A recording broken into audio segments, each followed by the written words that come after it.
South India shopping మాల్లో block buster ఆషాఢం #1 kilo sale.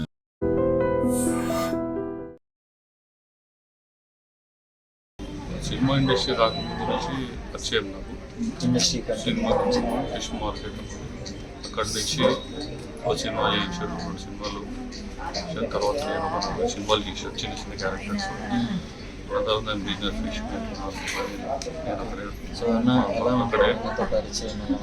చాలా బాగుంటుంది, చాలా మంచివాడు, వ్యక్తిగతంగా చాలా మంచివాడు, ఎవరికైనా హెల్ప్ చేశాడు. సినీ ఇండస్ట్రీలో చాలా కష్టపడి ఆర్టిస్ట్ అయ్యాడు.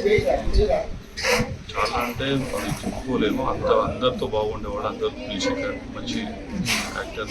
ఇండస్ట్రీ వాళ్ళకు కూడా థ్యాంక్స్ చెప్పాలి. ఎందుకంటే ఇండస్ట్రీ అనేది ఎంతో మంది పోతారు, అందరికీ సక్సెస్ కాదు. ఆయన ఫిష్ వెంకటని గుర్తింపు తెచ్చుకోవాలి, ఆంధ్ర తెలంగాణ మంచి పేరు సంపాదించాడు. ఆర్థికంగా మాత్రం నేను సంపాదించుకోలేదు, డబ్బులు మాత్రం లేదు. ఎవరు అడిగిన సాయం చేశాడు ఆయన. ఎంత సాయం అయితే అంత చేసేవాడు. సొంతంగా అంటూ ఏం చేసుకోవాలి, ఇలా జరుగుతుందని ఆయన ఊహించేది. ఇన్సూరెన్స్లు కానీ అది కానీ ఏం చేయలేదు. వాళ్ళ పిల్లలు వాళ్ళు ఇల్లు అనేది బాగా చూసుకునేవాడు. ఆరోగ్యం అనేది ఎవరి చేతులు ఏముంది. ఆయనగా నా హెల్త్ ఖరాబ్ అవ్వడం వల్ల ఇంకా ఎక్కడ పోలేకపోయింది. నాతోటి మాత్రం బాగా రోజు అంటే ఏదైనా నాకు చెప్పు, మంచి చెడు ఇలా జరిగింది. లాస్ట్గా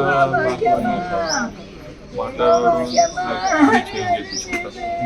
కిడ్నీ ఒక డోనర్ చెన్నై నుంచి ఆయన నాకు ఇస్తాను,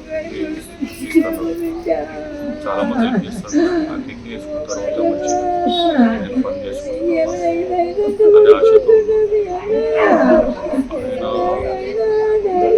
పిల్లల విషయంలో అంటే కొద్దిగా చదువుకుంటే బాగుండేది, పిల్లలు ఏదన్నా ప్రయోజకులు అయితే బాగుంటుంది అనే ఆశ.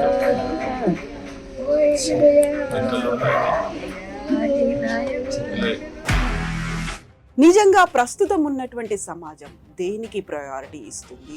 ఆర్థిక సంబంధాల చుట్టూ మాత్రమే తిరుగుతోంది. మళ్ళీ ఎన్నికలంగానే చాలా విరక్తి కలుగుతాం.